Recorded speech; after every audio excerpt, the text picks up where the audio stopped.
Buen día, buenas tardes, buenas noches, depende de cuándo y dónde estés viendo este video. El objetivo del día de hoy es hablar sobre Manuel José Joaquín del Corazón de Jesús Belgrano, más conocido como Manuel Belgrano, uno de los patriotas más importantes que dio la América del Sur, una de las personas que más hizo para que estas tierras, para que la Argentina lograra su libertad, lograra su independencia. Manuel Belgrano nació el 3 de junio de 1770 en la actual avenida Belgrano 430 en la ciudad de Buenos Aires, a metros del convento de Santo Domingo. Sus padres fueron Domingo Belgrano Peri, o Domingo Belgrano Pérez como firmaba, que era oriundo de la región de Oneglia, en Liguria, Italia. La ciudad más importante, la ciudad más conocida es Génova. Por esas razones que también el 3 de junio se celebra en Argentina el Día del Inmigrante Italiano. Su madre, María Josefa González, era oriunda de Santiago del Estero, y algunos historiadores también dicen de que descendería de Domingo Martínez de Irala, uno de los conquistadores más importantes acá en la zona de la América del Sur, sobre todo desde la ciudad de Asunción, que sería muy importante también para la zona del litoral argentino y demás regiones que serían exploradas a partir de su llegada a la zona. Manuel Belgrano empezó a ser educado en el Colegio de San Carlos, acá en Buenos Aires, y luego sería enviado a España, donde estudiaría en las universidades de Salamanca, en la Universidad de Valladolid. Así, a los 18 años, con medalla de oro, lograría terminar la carrera de abogacía. Además de abogado, fue periodista, fue diplomático, fue militar, obviamente, pero a pesar de no haber sido capacitado para eso. Ya desde que vuelve aquí a la zona de la ciudad de Buenos Aires, América, en 1794 es designado con un cargo vitalicio para que sea secretario del Consulado de Buenos Aires.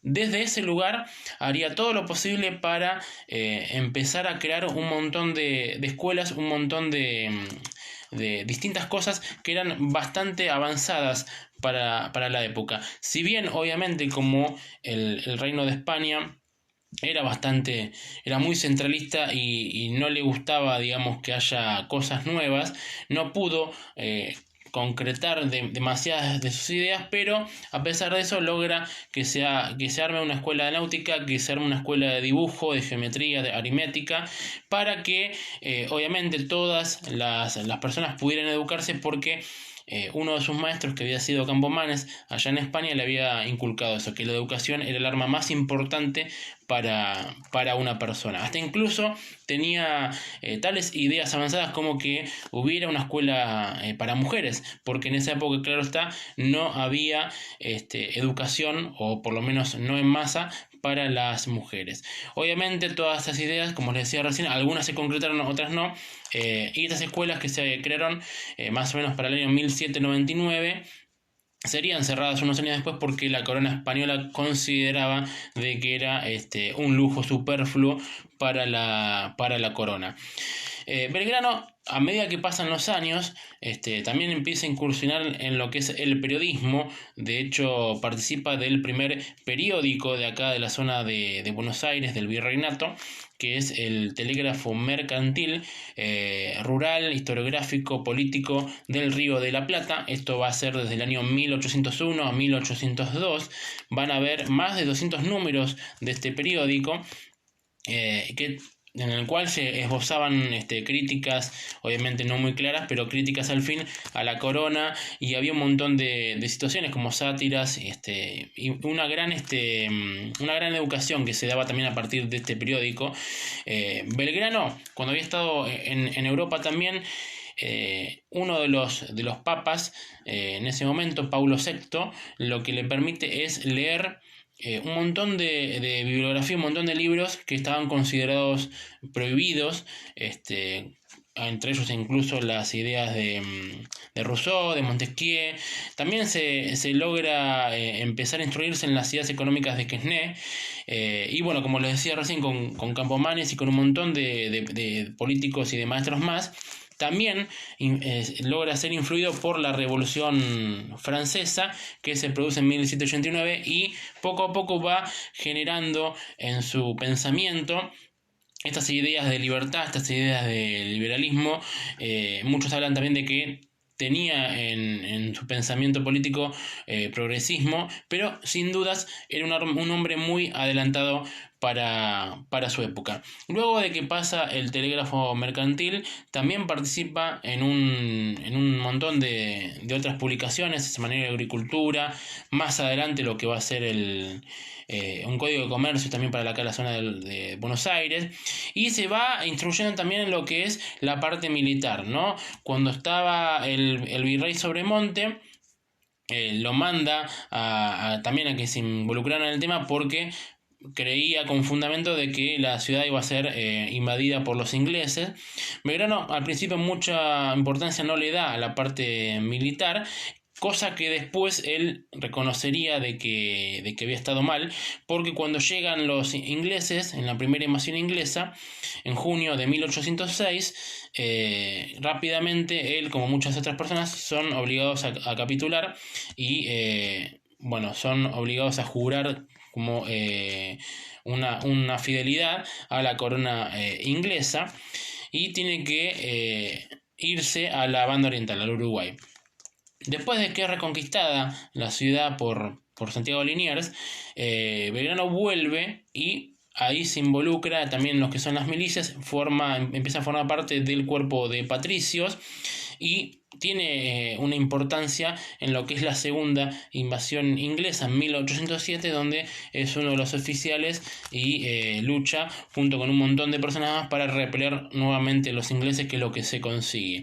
A partir de ahí empieza a tener un poco más de importancia. Le habían dado también un cargo de un puesto de sargento. Él lo rechaza como para que no haya ningún tipo de malentendido. Y bueno, sigue perfeccionándose en cuanto a eso. Ya acercándonos un poco más a lo que es el 25 de mayo de 1810, ya recuerden, por lo que hemos hablado en videos anteriores, de que se había decretado la invasión a España por parte de Napoleón Bonaparte. Antes España era aliada de Francia y Napoleón Bonaparte finalmente la invade y pone a su hermano José como rey ahí en la zona de España. Entonces empieza lo que es la reconquista en España, y eso repercute en todas las colonias acá en América. Llega la información y eso genera que haya una revolución donde finalmente se expulsa al último virrey, que lo habíamos comentado también, Baltasar Hidalgo de Cisneros, con Belgrano siendo uno de los más importantes impulsores de esto, y en la junta de gobierno es designado vocal, y gran cantidad de personas de los que están en la junta son conocidos o personas que fueron propuestas por él. Entre ellos está su primo Juan José Castelli, también está Paso. Los tres tenían una idea carlotista, que ya después en breve lo explicaré, de lo que era intentar que sea una de las hermanas o primas de Fernando VII, que era el rey que venía después de Carlos IV, que era el supuesto rey deseado, que estaba en prisión allá en Europa, para que sea la nueva regente de acá de las tierras, o sea, lo que se llamó el carlotismo, ¿no? La infanta Carlota Joaquina, que era la esposa de el rey Juan de Portugal. Entonces el objetivo era mostrar como una especie de sumisión a la corona española, dándole estas tierras, si se quiere, transitoriamente al menos, a la infanta Carlota Joaquina, y era uno de los grandes impulsores de esto. Finalmente esto no tiene éxito, no logra concretarse. Nunca fue, digamos, el carlotismo algo demasiado importante acá para que lograra socavar al virreinato y luego a la junta de gobierno. Belgrano sigue sumando conocimientos a medida que van pasando los años, y la Junta lo manda a Paraguay para una expedición auxiliadora para ver obviamente si se sumaba esta parte del territorio a la revolución. Logra ir a Paraguay y se producen algunas batallas, la batalla de Curupaytí, la batalla de Tacuarí, donde se pierde, digamos, Belgrano tiene derrotas en eso, y debe volver a Buenos Aires. Después se le hace un juicio donde ningún oficial, nadie logra y nadie puede decir nada en contra de Belgrano por su actuación, y vuelve a ser enviado ya como diplomático para firmar un tratado de amistad. Esto va a ser importante porque, digamos, queda todo como un status quo con Paraguay. Le permite también a Paraguay su independencia en 1811 y este país va a estar, digamos, como aislado, o sea, no va a participar de lo que son las guerras de independencia, el proceso emancipatorio. También obviamente va a ser gobernado por distintos dictadores, Gaspar de Francia, el mariscal Solano López, pero bueno, va Belgrano ahí y después de eso logra firmar este tratado de amistad, así que queda todo como estaba antes. Cuando baja de vuelta a Buenos Aires, que estaba ya el primer triunvirato, después lo mandan como la segunda expedición al Alto Perú. Y ahí Belgrano, ya consciente de que había que empezar a tener un sello distintivo en la ciudad de Rosario, termina creando la bandera argentina. Antes ya había creado la escarapela, tenían los colores celestes y blanco. Mucho se ha discutido sobre el tema. Algunos dicen de que se inspiró en el cielo, otros dicen que se inspiró en la Virgen de Luján, también en el penacho que identificaba al cuerpo de patricios, porque ya Belgrano era el responsable también del cuerpo de patricios.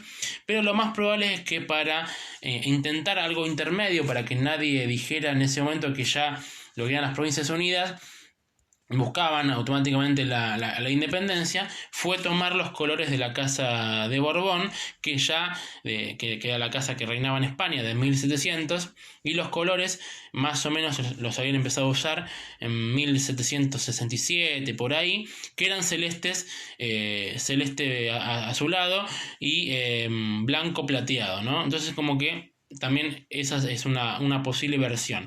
Digamos como que ninguna de las versiones es absoluta, porque también se dice que los colores de los Borbones fueron tomados en base al cielo.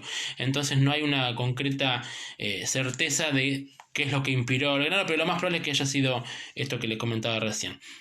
Bueno, se jura la bandera el 27 de febrero de 1812, ahí a las orillas del río Paraná, en Rosario, junto con las baterías Libertad e Independencia, y a partir de ahí Belgrano empieza a subir hacia el norte de lo que hoy es la Argentina, ¿no? Pasa por Córdoba, bueno, Santiago del Estero, Tucumán, y ya lo que es el 24 de septiembre de 1812, que se produce la batalla más importante, por lo menos para la parte del territorio argentino, de lo que es en la historia, que es la batalla de Tucumán. Se produce esta batalla después de que a Belgrano le hayan pedido de que bajara hasta Córdoba con todo el ejército del norte. Se produce un éxodo en Jujuy, lo que hace llevarse todo lo que pudiera servirle a los españoles, y bajan desde Jujuy hasta Tucumán. El objetivo primero de Belgrano era guarecerse en Santiago del Estero, o sea, nunca bajar a Córdoba, porque sabía que en Córdoba no iba a poder defender de la mejor manera, y podían incluso ir por los costados y llegar rápidamente a Buenos Aires. Finalmente lo convencen todas las personas de ahí importantes de Tucumán, Araos y un montón más, para que se quedara ahí en la ciudad y que lograran repeler a los españoles ahí. Se manda el ejército comandado por Pío Cristán. Recuerden que también estaba todo lo que era Goyeneche, bueno, un montón de gente más que venía desde el Alto Perú, hoy Bolivia, y desde Perú mismo, desde Lima. Y se provoca esta batalla, que es tan importante porque al principio no se sabía qué era lo que iba a pasar, porque cada cuerpo como que estaba luchando por su lado, y Belgrano recién al final del día ahí puede ser informado de que se logró la victoria. A partir de ahí, después, digamos, el ejército del norte, Belgrano y toda la gente va a seguir subiendo, y va a haber una segunda batalla que se va a producir el 20 de noviembre de ese mismo año también, en lo que es la ciudad de Salta.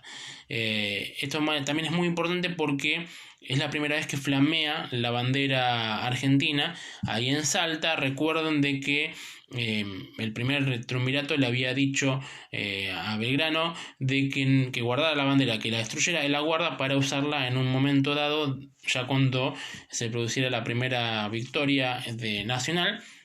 Eso pasa en Tucumán y ya en Salta se flamea por primera vez. Esa es una completa victoria de Belgrano también sobre Pío Tristán. Y después de ahí lo que hace es algo muy importante, muy interesante, que es liberar a los prisioneros, obviamente pidiéndole que no vuelvan a tomar las armas. Fue muy criticado por esto Belgrano, pero a la vez fue muy elogiado porque esto le permitía repercutir en toda la zona de ahí del Alto Perú para que no cometer el mismo error que había cometido su primo Castelli cuando en la primera expedición auxiliadora, después de la batalla de Suipacha, que se logra la victoria, y después del desastre de Huaki, que se habían fusilado a un montón de personas. Entonces manda un montón de militares también, Arenales, Guarnes, Padilla, para que sean gobernadores de lo que va a ser la zona conocida como las Republiquetas, ¿no? Cochabamba, bueno, Tarija, un montón de lugares más ahí en lo que es Bolivia. Y por algunos años van a pertenecer, si se quiere, a las Provincias Unidas. Después finalmente sería eso perdido para siempre. Una vez que pasa Salta, Belgrano sigue subiendo y en lo que es la zona de Vilcapugio, ahí en Bolivia, se produce una nueva batalla, donde al principio no se sabe quién iba a ganar, porque digamos las fuerzas estaban muy parejas, pero finalmente es derrotado por Joaquín de la Pezuela, que era un militar un poco más formado, que tenía mucha más idea de Goyeneche y de Pío Tristán. Y bueno, ahí pierde el ejército del norte, pierde el ejército de las Provincias Unidas, y esto va a ser vital porque entre los prisioneros, entre las armas, entre un montón de cosas que son retenidas por los españoles, estaban todas las cartas de Belgrano. Entonces, esta correspondencia les permite a los españoles saber de que Belgrano iba a recibir refuerzos. Entonces, lo que se busca es rápidamente tener una nueva batalla para obviamente que haya una nueva derrota de Belgrano. Esto se produce unas semanas después en Ayohuma, y ahí se completa la derrota total de Belgrano y de todas las Provincias Unidas. Y entonces esto hace que Belgrano tenga que bajar ya nuevamente a lo que hoy es territorio argentino. Y prácticamente esto es, más allá de que va a pasar un tiempo, como decía recién, con las republiquetas y con todo eso, va a pasar un tiempo, pero ya como que es la carta de función de toda esa zona. Esa zona después ya se va a perder y va a ser lo que hoy es Bolivia. O sea, es vital esto que pasa en Vilcapugio y lo que pasa en Ayohuma. A Belgrano después lo envían de vuelta para aquí, para Buenos Aires, para que responda por esto. O sea, como que tiene una especie, si se quiere, de otro nuevo juicio, también no le encuentran nada. Y ahí le entrega el mando después en lo que es la posta de Yatasto en 1814 a San Martín. Y bueno, después de ahí va a ir a Europa como diplomático. Primero pasa por Río de Janeiro, buscando entrevistarse con Lord Stranford, que era el inglés que estaba en la zona, buscando apoyo, buscando para lo que era la independencia de Argentina. Después lo mandan a Londres, lo mandan también a España, con el riesgo que implicaba, porque era uno de los rebeldes, digamos, que estaba haciendo todo lo posible para lograr ahora sí la independencia, y sin saber que otro de los que iba con él, que era Rivadavia, tenía unas cartas secretas como para tratar de cederle toda esta parte como colonia a Inglaterra. También estaba Manuel José García en Brasil con ese objetivo. O sea, Belgrano no sabía bien lo que lo mandaban a hacer, o sea que tranquilamente podría haber terminado preso allá en Europa. Previo a esto, no me quiero olvidar, por las batallas de Tucumán y Salta, lo que es toda la parte del triunvirato le da 40.000 pesos fuertes que él decide destinar para la construcción de 4 escuelas. O sea, eso también marca la importancia de Belgrano y la honestidad de Belgrano. No le interesa quedarse con ese dinero, que más o menos eran unos 85 kilos de oro. Y lo que pide es que se construyan 4 escuelas en lo que hoy es la zona de Tarija en Bolivia, en Santiago del Estero, en Tucumán y en Jujuy. Estas escuelas recién van a ser terminadas muchísimo tiempo después, perdón. La de Tarija recién en 1974, también con apoyo del gobierno argentino. La de Santiago del Estero y la de Tucumán recién también comenzaron a concretarse a partir de 1997, 1998, y la de Jujuy recién en el 2004, y tampoco se terminó completamente. Así que casi 200 años después se logra concretar esto de que el dinero que había dado Belgrano para construir estas escuelas pudiera tener la luz. Haciendo un pequeño raconto, ¿no?, de lo que es esa plata hasta ahora, ¿no?, con un pequeño interés, vamos a suponer de un 5% anual, hoy estaríamos hablando de que ese dinero sería similar a 45 billones de pesos. O sea, increíble, ¿no?, la cantidad de plata que fue donada por Belgrano y que no se usa en el momento correspondiente y que hoy sería una gran cantidad de dinero, mucho más. Pero bueno, finalmente se concretan las escuelas. Una vez que regresa Belgrano de Europa, de lo que es ahí la diplomacia que les comentaba recién, vuelve para 1816 y es uno de los personajes más importantes de lo que va a ser la declaración de la independencia el 9 de julio, que ya vamos a hablar del tema cuando sea el 9 de julio, y es lo que propone, viendo que en Europa había regresado el absolutismo porque ya había caído Napoleón Bonaparte. Recuerdan que lo habían sacado tras la batalla de Leipzig. Después de esto es retenido en Santa Elena, en la isla de Elba, después sería en Santa Elena, y logra ser emperador de vuelta por 100 días, pero finalmente es derrotado por completo en la batalla de Waterloo, ahí en Bélgica. Entonces lo mandan ahora sí a Santa Elena, que es una isla que está en el centro del Océano Atlántico, muy distante de Francia, a diferencia de Elba, que estaba muy cerca. Bueno, como Napoleón Bonaparte cae el imperio, vuelven las monarquías absolutas que estaban antes, ya con más violencia. Entonces lo que busca es que en Europa buscaban que no haya república, que no haya democracia, en fin, todo lo que ya sabemos. Entonces él, como ya se instruye sobre esto, dice, bueno, tenemos que buscar algo intermedio como para que nadie en Europa nos diga que no. Entonces le ocurre lo que es la monarquía constitucional, y lo que él busca cuando llega acá a la zona de América es coronar a un descendiente de un inca, en este caso el único hermano que quedaba de Tupac Amaru II.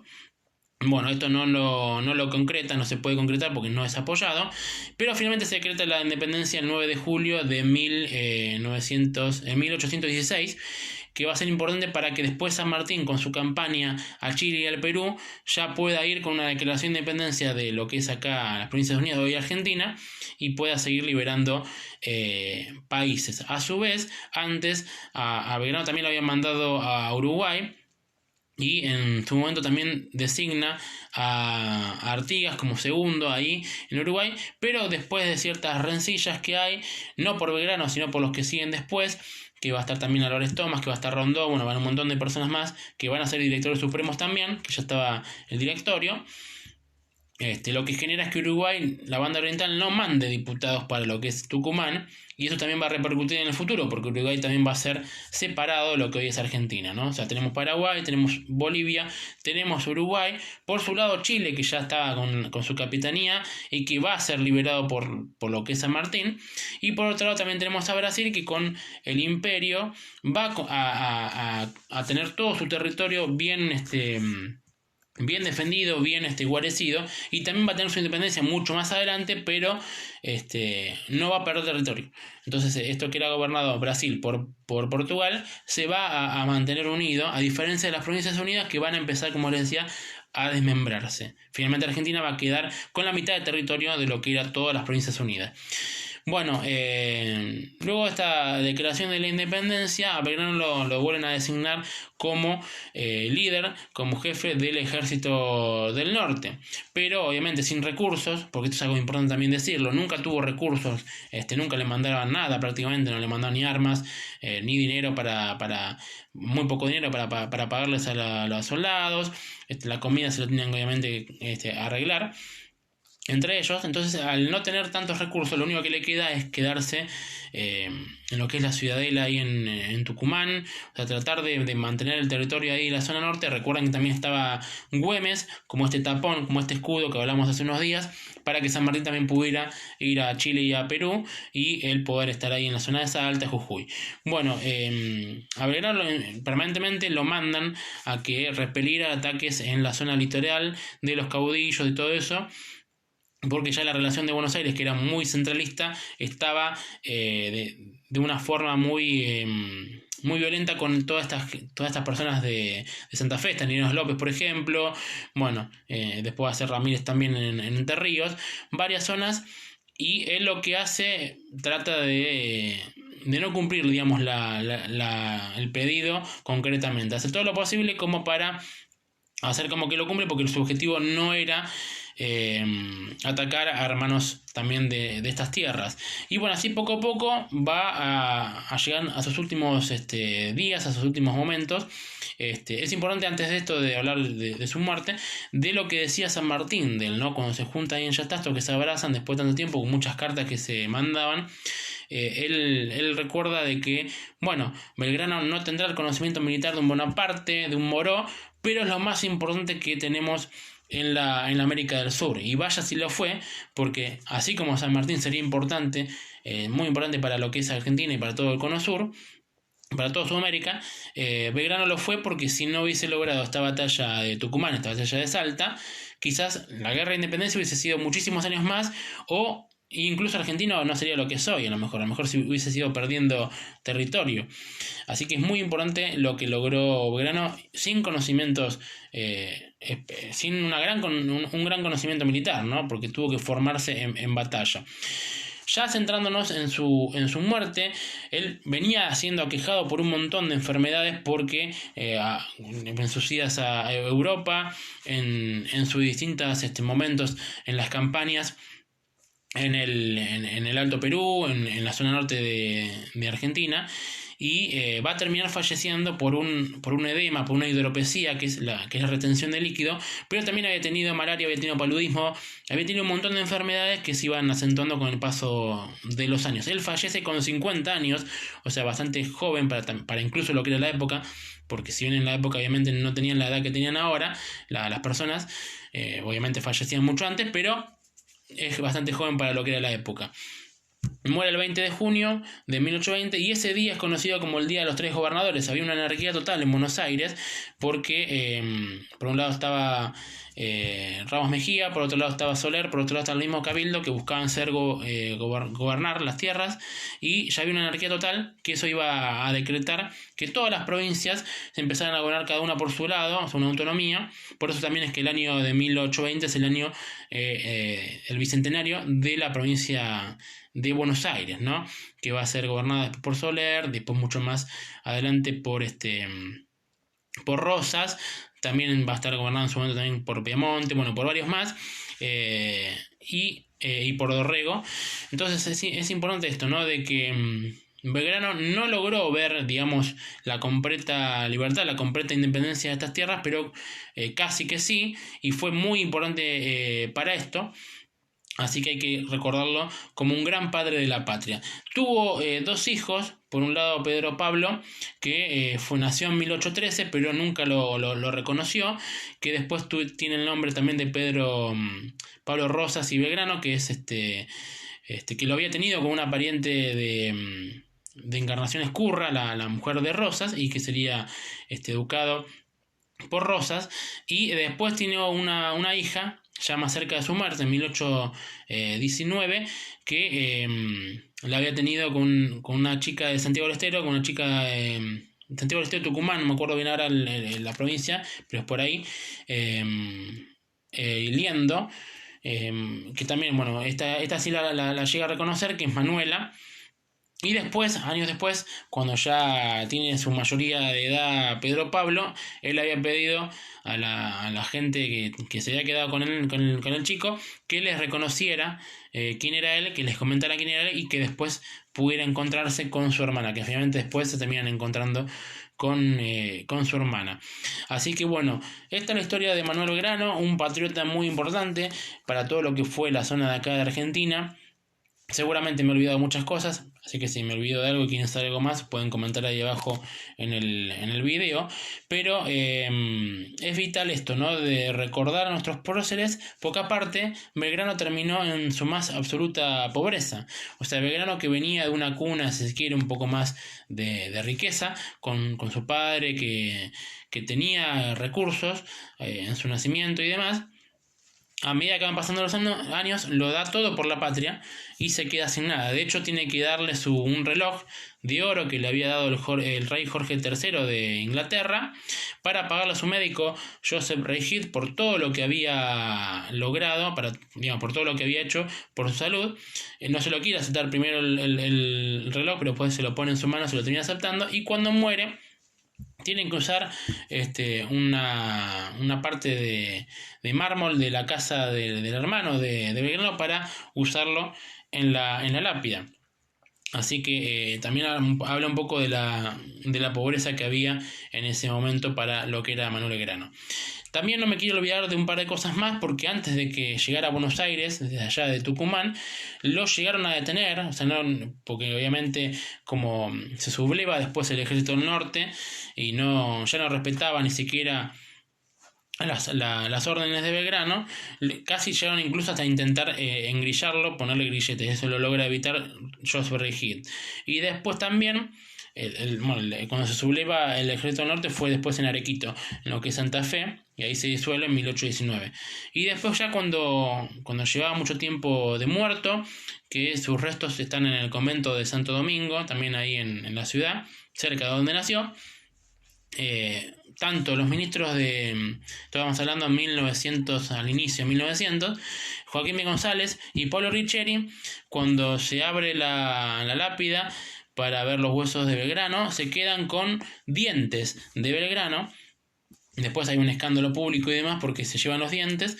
Uno dice que era porque quería verlo por el tema del padre de la patria, otro dice que se lo quiso llevar a Bartolomé Mitre. Bueno, un desastre total.